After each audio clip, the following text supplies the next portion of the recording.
ਭੋਲਾ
वैद बुलाया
पकड़ टंटो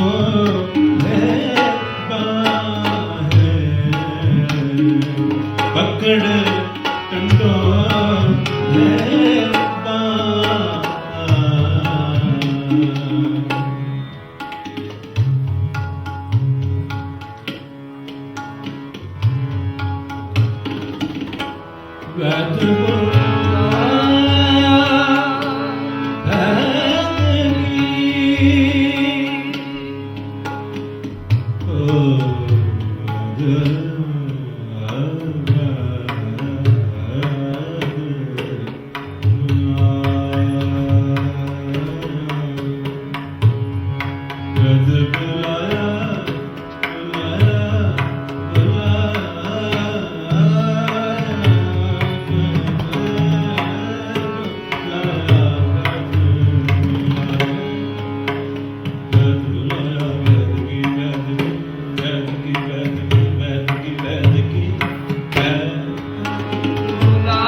ਤਨ ਸੁਖ ਵਸਿਆ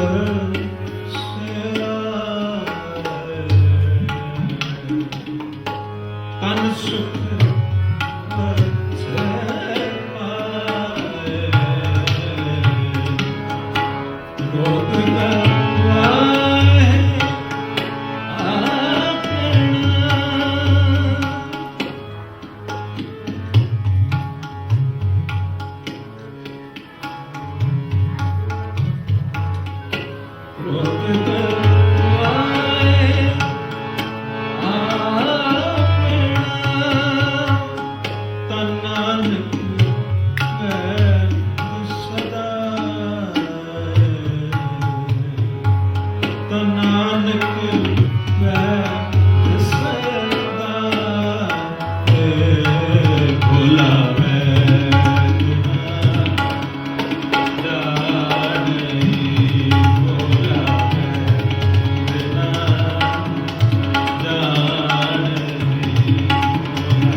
ਸੰਸਾਰ ਰੋਗੇ ਨਾਮਦਾਰੂ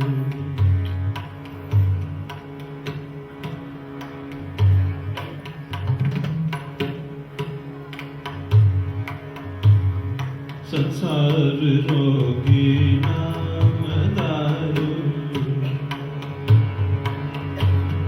ਸੰਸਾਰ ਰੋਗੇ ਨਾਮਦਾਰੂ ਸੰਸਾਰ ਰੋਗੇ ਨਾਮਦਾਰੂ ਸੰਸਾਰ ਰੋਗੇ ਨਾਮਦਾਰੂ ਸੰਸਾਰ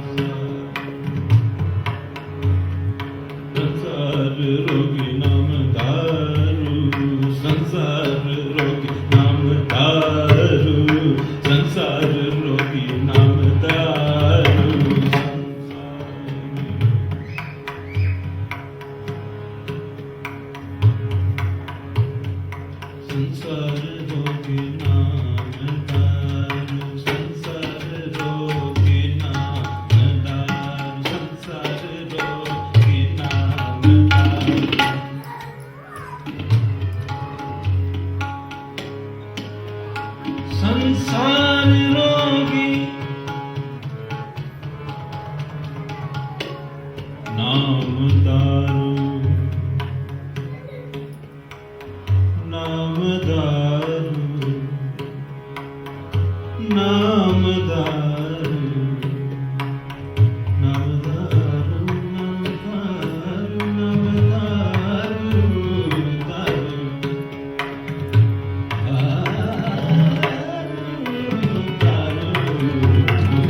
रोगी जो जो दिसे रोगी जो जो दिसे रोगी जो जो दिसे रोगी जो जो दिसे रोगी जो जो दिसे रोगी जो जो दिसे रोगी जो जो दिसे रोगी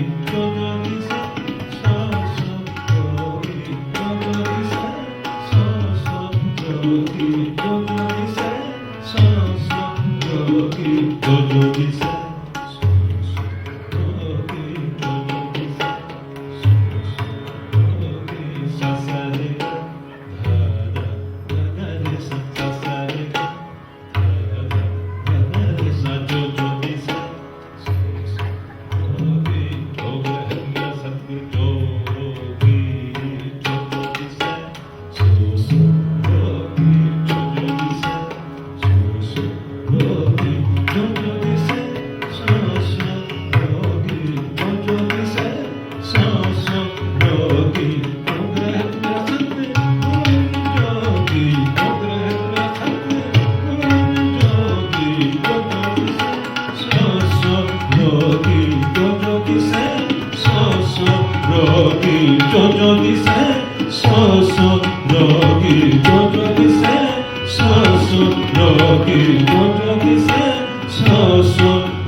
भोला वैद न जाने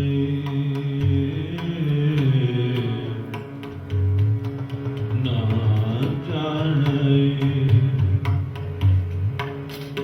भोला वैद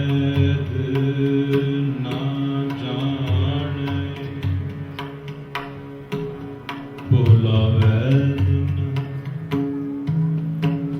वैद न जाने भोला वैद न जाने ना जाने ना जाने ना जाने भोला वैद न जाने भोला वैद न जाने भोला वैद न जाने भोला वैद न जाने भोला वैद न जाने भोला वैद न जाने भोला वैद न जाने भोला वैद न जाने भोला वैद न जाने भोला वैद न जाने जाने भोला वैद न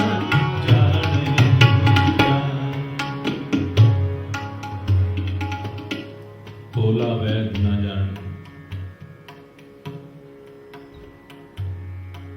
ਗੁਰਬਾਣੀ ਨੂੰ ਜਦੋਂ ਵਿਚਾਰ ਨਾਲ ध्यान नाल समझ नाल पढ़ते हैं, इतनी हैरत होती है, इतनी आश्चर्यता होती है।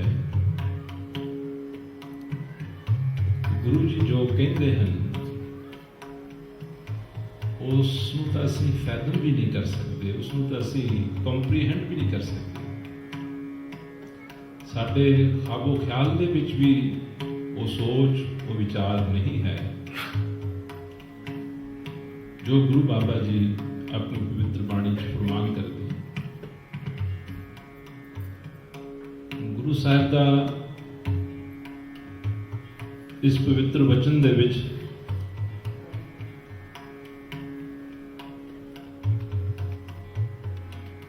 जो शब्द कल आरंभ होया सी, उसे भी ही विचार का ये अगला हिस्सा है। कल पंक्ति जो अर्ज की गई सी, जो जन्मे से रोग व्यापी। गुरु जी आखते हैं जो जन्मे, जिन्होंने ने भी जन्म लिया, जो भी जन्म धार के इस संसार से आए, जो भी जन्म धार के इस मुखा देही दे विच आए, सारिਆਂ ਨੂੰ ही रोग है। यानी जदों शिष्य डिसाइपल जग्यासू, बहुत गौर देने वाली, ध्यान देने वाली गल है। गुरु शरण दे विच आए तो इस फैक्ट नू एक्सेप्ट करके ही आए कि मैं तंदुरुस्त नहीं, ताई शुरुआत हो सकती।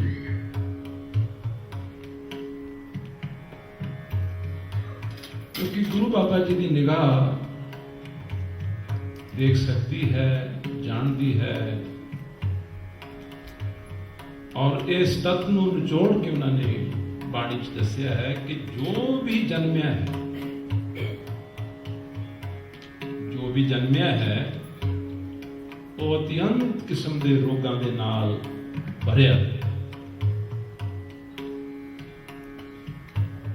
ये गल तो एक्सेप्ट करनी बहुत मुश्किल है,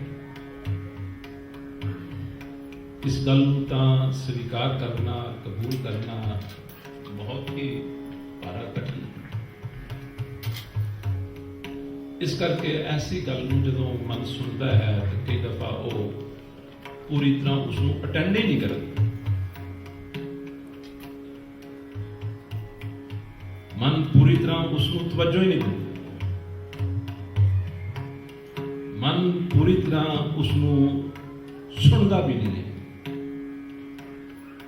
या इस तरह आखो कि सुनी हुई वो ट्रैश पा देता, सुनी हुई इग्नोर कर देता, सुनी हुई नजरअंदाज कर देता।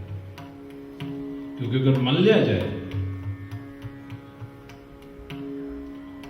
अगर इस गल को स्वीकार कर लिया जाए, गुरु जी आखते हैं कि जो जन्मे से रोग व्यापी, जो भी जन्मे है, गुरु जी कहते हैं वो सही नहीं है, वो रोगी। बोलो संसार की बाकी सारी दुनिया को इस गल का पता ही नहीं, जगत के जीवन तो इस गल का पता नहीं, और उन्होंने फिर कोई कसूर भी नहीं, उन्होंने पता ही नहीं। पर नुकता समझने वाला इस गल का है कि इस गल का पता किसनू लगना है।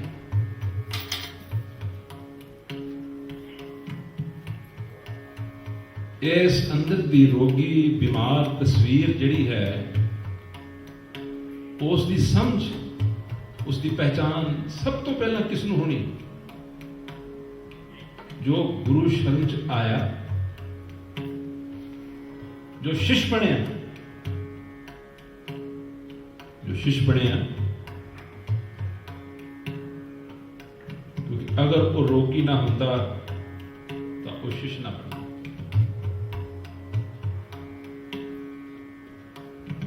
और फिर रोगी नू अगर गुरुदेव बीमार आख दें तो उस दे विच हर्ज की? अगर रोगी नू बीमार नू गुरुदेव सतगुरु दस दिन कि तू बीमार है तो उस विच गलती की। लेकिन बीमार सुन के कि मैं बीमार हाँ, भयानक बीमार हाँ, तो वो डिनाई करता है कि मैं तो बीमार नहीं। तो उस तो वड्डी अनफॉर्चुनेट कोई सिचुएशन नहीं। पर इस वचन को सुन के अगर कोई मन ले कि गुरु बाबा जी दा ये फरमान, ये वचन, जो जन्मे से रोग व्यापे, ये परम सत्य है, ये अटल वचन है। गुरु बाबा जी ने आख्या है और शिष्य जिहड़ा है, डिसाइपल जिहड़ा है, उसनू मन लवे। हर्ट करे बेशक करे, बुरा लगे बेशक लगे, माड़ा लगे, लेकिन ये मान ले कि असलियत यही है कि जो मैं रोगी हाँ तां ही शिष्य बने, लेकिन भागा वाला रोगी है। किसी ने कोई बीमारी हो जाए वो थां थां थां थां थां थां ते दिखाता फिर। कितनी बदकिस्मती, कितनी अनफॉर्चुनेट सिचुएशन वो होएगी कि कोई भी वैद हकीम उस दे रोग का सही डायग्नोज ना कर सके। वो बहुत अनफॉर्चुनेट है। पर चलो रोग है, लेकिन वड्डियां भागां दे नाल जिस वैद कोल गया, उस वैद को एग्जैक्टली पता है कि बीमारी की है, कितों शुरू हुई है और इसका इलाज की। समझ लो फिर उस बीमार की जड़ी है तंदुरुस्ती जड़ी है वो बहुत ही दूर नहीं। जिसनू वैद मिल गया और उस वैद को पता है कि इसका इलाज की है, समझ लो वो बीमारी तो मुक्त होने ही वाला है।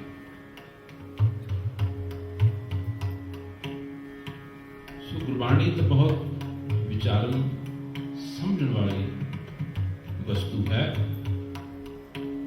गायन के जरिए ये वचन गा गा के गुरु बाबा जी ने संसार में आख्या आख्या सी, जो जन्मे से रोग व्यापे। कहते जो भी जन्म धार के आया है वो बीमार। बीमारी नू पकड़न दे, बीमारी नू लभण दे, बीमारी नू डायग्नोज करन दे जितने भी ढंग सन, वो फिजिकल टेस्ट के द्वारा ही बीमारी लभी जाती। गुरु नानक देव जी महाराज, छोटी जी उम्र है,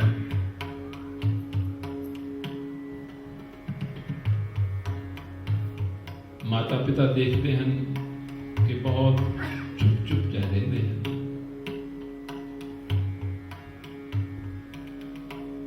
किसी दे नाल ज्यादा बोलते चलते भी नहीं। ऐसी अवस्था में देख के साधारण अकल वाला तो जरूर पूछेगा कि की गल है। उसको की पता कि अंदर की इसकी की अवस्था है, अंदर की हालत। क्योंकि जिस तरह की इंसान की अपनी दशा, अपनी अवस्था होंगी है, उन्होंने दूसरे भी उस तरह के ही लग्या करते। क्योंकि गुरु बाबा जी चुप चुप रहिंदे, ज्यादा बच्चों के नाल खेलते मलते नहीं। वो ज्यादा ਨਿਆਣਿਆਂ ਬੱਚਿਆਂ ਦੀ ਤਰ੍ਹਾਂ ਸ਼ਰਾਰਤਾਂ ਨਹੀਂ ਕਰਦੇ। ਕੋਈ ਖਾਣ ਪੀਣ ਦੇ ਵਿੱਚ ਵੀ ਰੁਚੀ ਨਹੀਂ ਹੈ, ਕੁਛ ਖਾਣ ਨੂੰ ਦਿਓ, ਪੀਣ ਨੂੰ ਦਿਓ, ਇਨਕਾਰ ਕਰ ਦਿੰਦੇ। ਫਿਰ ਬਹੁਤਾ ਸਮਾਂ ਆਪਣੇ ਚਾਰਪਾਈ ਉੱਤੇ ਲੇਟੇ ਰਹਿੰਦੇ। ਮਾਂ ਬਾਪ ਦੀ ਸਮਝ ਤੋਂ ਬਾਹਰ ਦੀ ਗੱਲ।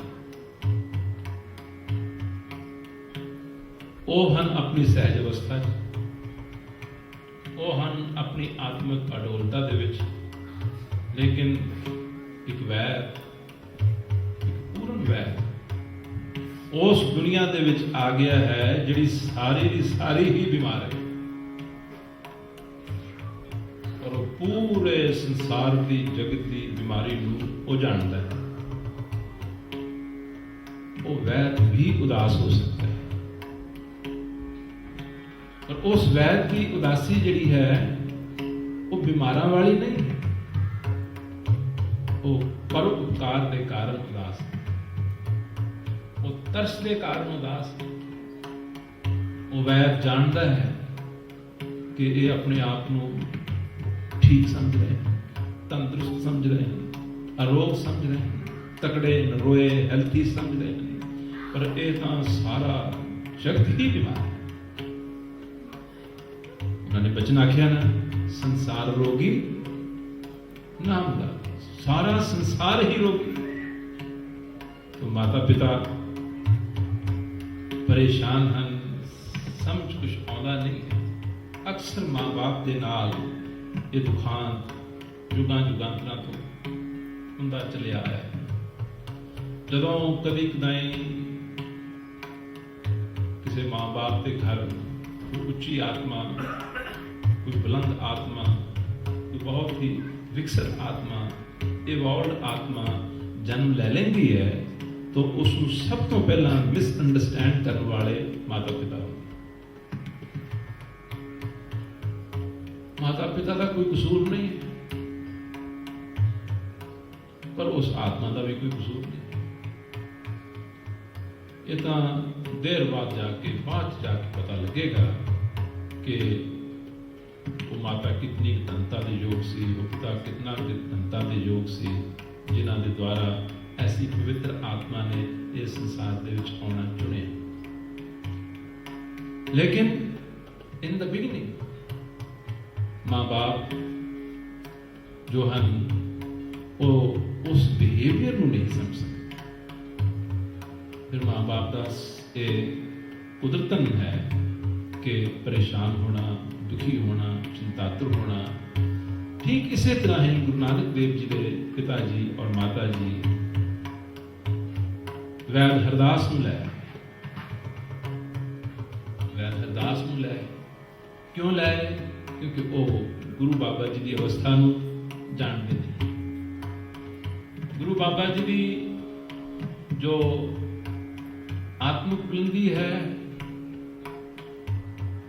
उन्होंने जो महानता है, जिस किस्म की वो आत्मा है, उसको पहचानते नहीं। तो वैद हरदास नूं लै, वैद हरदास ने आके गुरु महाराज लेटे हुए हैं, चादर ओढ़ी हुई है, बिस्तरे दे विच लेटे हुए हैं, तो चादर दे विच ही उसने थोड़ी जी उठा के गुरु महाराज की कलाई पकड़ी। कलाई पकड़ के नब्ज पकड़ के नब्ज देख के वो अपने चित्तों बीमारी लभण की कोशिश कर। गुरु बाबा नानक देव जी उसको पूछते हैं, वैद जी तुसी की कर रहे हो?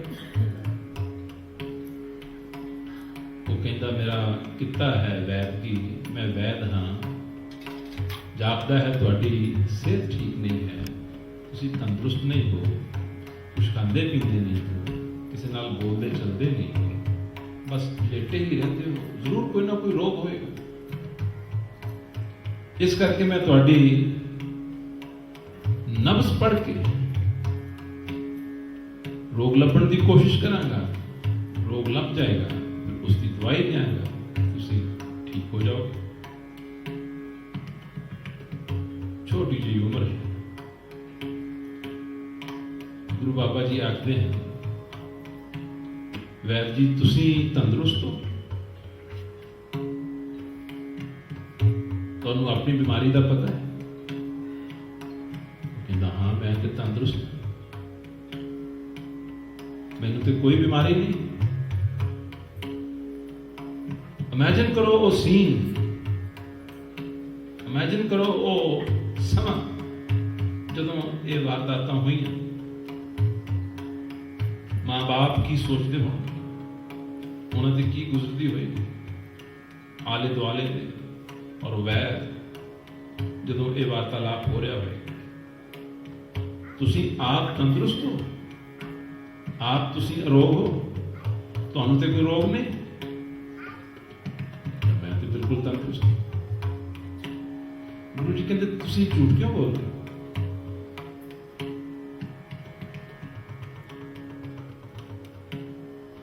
तुसी तो खुद रोगी हो। वो कहता मैं रोगी?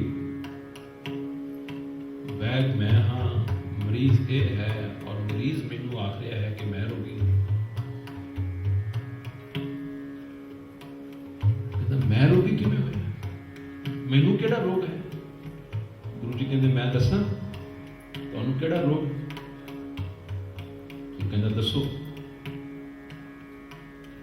गुरु जी आखते हैं तुहानू कोढ़ दा रोग है।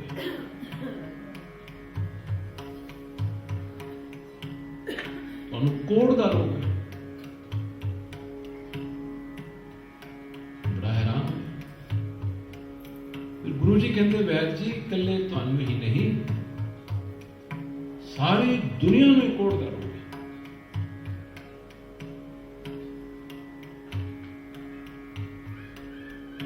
ऐसी तो गल उसने कभी सुनी ही नहीं।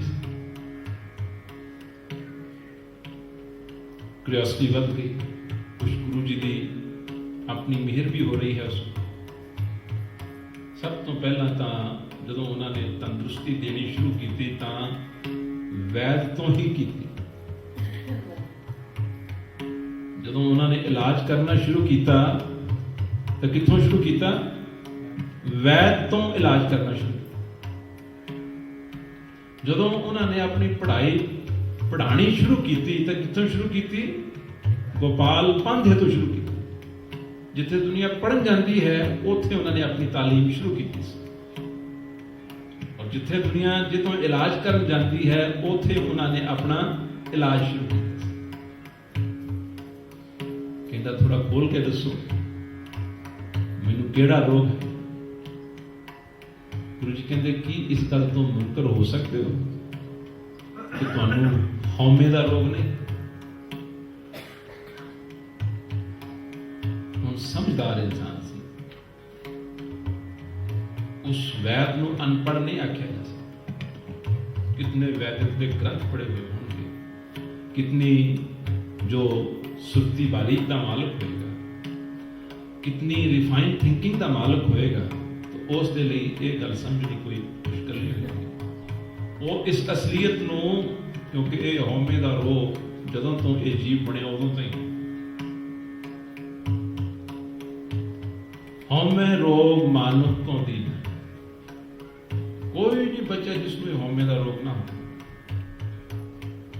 और गुरु बाबा जी श्री आसा जी दीवार के श्लोक के विच आखते हैं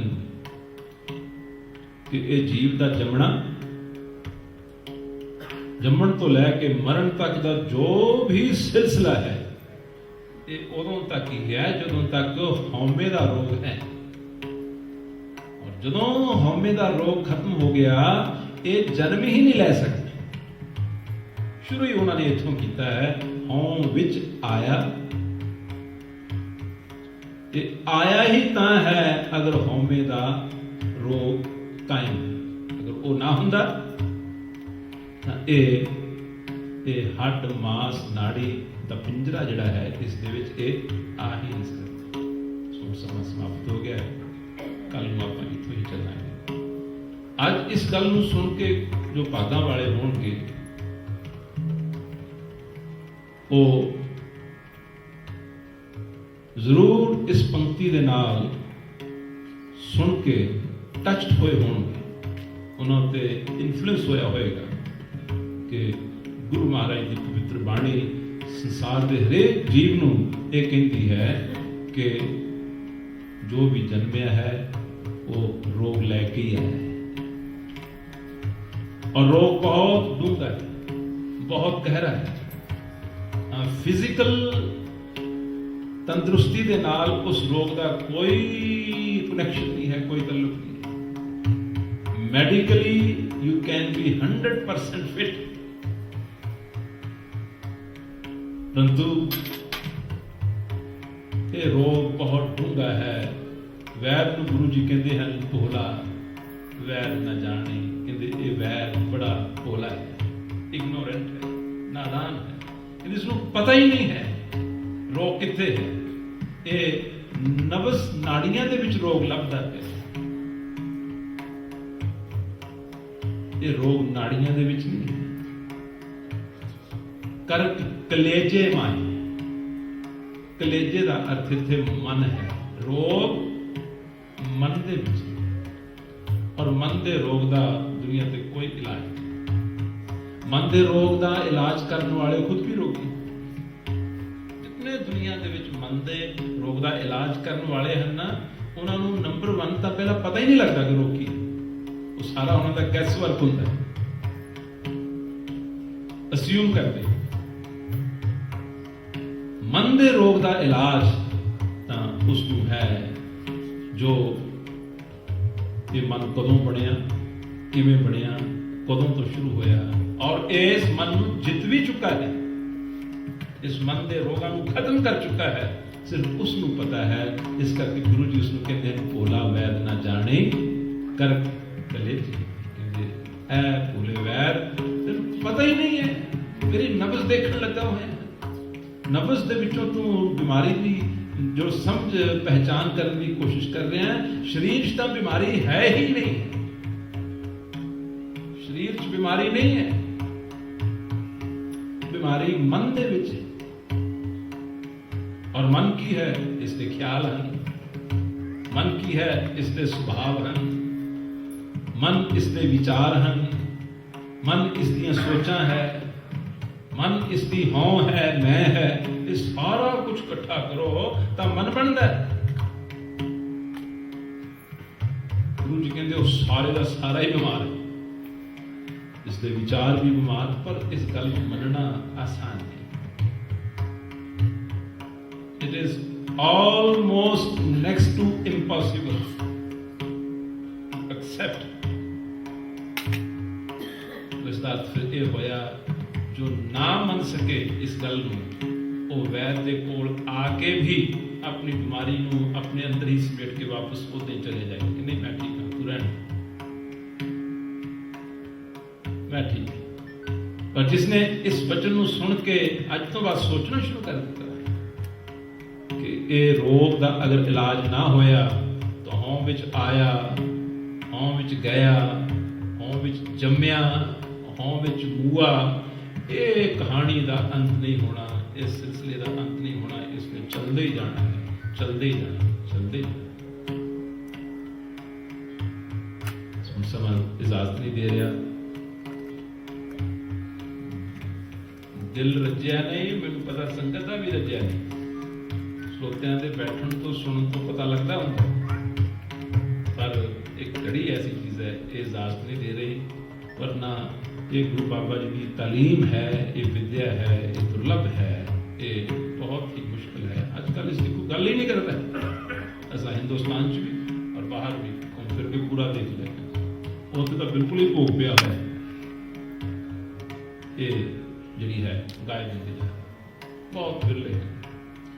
ਸੋ ਵਾਹਿਗੁਰੂ ਕਰੇ ਇਤਨੇ ਬਚਨ ਵੀ ਅਸੀਂ ਸੁਣੀਏ, ਉਹਨਾਂ ਨੂੰ ਬਹੁਤ ਸੀਰੀਅਸਲੀ ਲਈਏ। ਗੁਰੂ ਜੀ ਇਹ ਕਹਿ ਰਹੇ ਹਨ ਕਿ ਜੋ ਜਨਮੇ ਸੇ ਰੋਗ ਵਿਆਪੇ। ਉਸ ਤੋਂ ਬਾਅਦ ਇਹ ਸੋਚੋ that can be me, maybe I am that। ਉਸ ਤੋਂ ਬਾਅਦ ਫਿਰ ਇਸ ਦੀ ਜਿਹੜੀ ਅੱਖ ਖੁੱਲੇਗੀ, ਦਾ ਦਿਲ ਕਰੇਗਾ ਕਿ ਮੇਰੇ ਆਪਣੇ ਰੋਗ ਖਤਮ ਹੋ ਜਾਣ। ਨਹੀਂ ਤਾਂ ਫਿਰ ਕਦੋਂ ਸਮਾਂ ਬਣੇਗਾ, ਕਦੋਂ ਅਪਰਚੁਨਿਟੀ ਆਏਗੀ, ਕਦੋਂ ਇਹ ਮੌਕਾ ਆਏਗਾ। ਗੁਰੂ ਚੁੱਕ ਦਿਖੇ ਮਾਂ ਪਿਆਰ ਨਾਲ ਇਸ ਨੂੰ ਸੁਣੋ।